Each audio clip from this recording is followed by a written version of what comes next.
Hello viewers, আসসালামু আলাইকুম। কেমন আছেন আপনারা সবাই? আমি আলহামদুলিল্লাহ ভালো আছি। আজকে আবারও হাজির হয়ে গেলাম আরেকটা রেসিপি নিয়ে। আজকে আমি আপনাদের সাথে শেয়ার করছি ফুলকপি ভাজি রেসিপি। তো চলুন শুরু করি।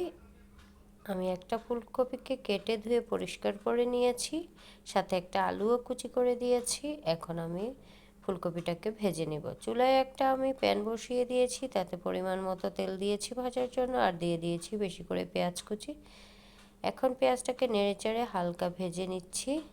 এখন এখানে অ্যাড করে দিচ্ছি কাঁচামরিচ। একটা কাঁচামরিচকে আমি ফালি করে দিয়েছি, বাকিগুলোকে আস্তই দিয়েছি।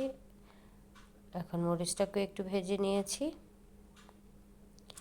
এখানে অ্যাড করে দিব এখন স্বাদ মতো লবণ, আর দিয়ে দিব সামান্য জিরার গুঁড়ো আর সামান্য হলুদের গুঁড়ো দিয়ে একটু তেলের মধ্যে হালকা ভেজে নিচ্ছি। এখন এখানে আমি অ্যাড করে দিব ধুয়ে পরিষ্কার করে রাখা ফুলকপিগুলো।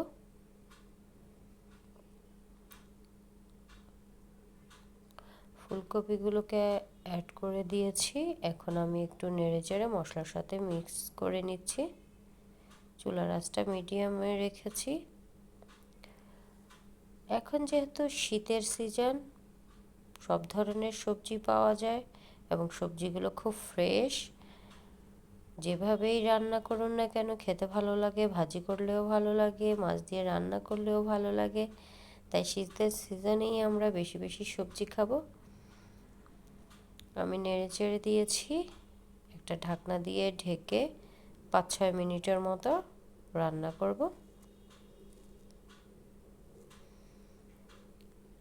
আমার হাজবেন্ডের আবার ফুলকপি, বাঁধাকপি এই সবজিগুলো বেশ পছন্দের। আমি মাঝে মাঝে এভাবে খুব সিম্পলভাবে ফুলকপিটা ভাজি করি। গরম ভাতের সাথে খেতে খুবই অসাধারণ লাগে।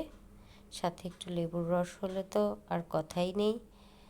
তা আবারও নেড়ে চেড়ে দিচ্ছি ফুলকপিটাকে।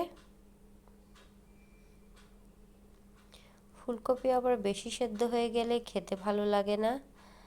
আমি ফুলকপিটাকে খুব বেশি সেদ্ধ করে ফেলবো না। ফুলকপিটা আমার প্রায় হয়ে গিয়েছে। এখন এখানে আমি অ্যাড করে দিব সামান্য ধনেপাতা কুচি।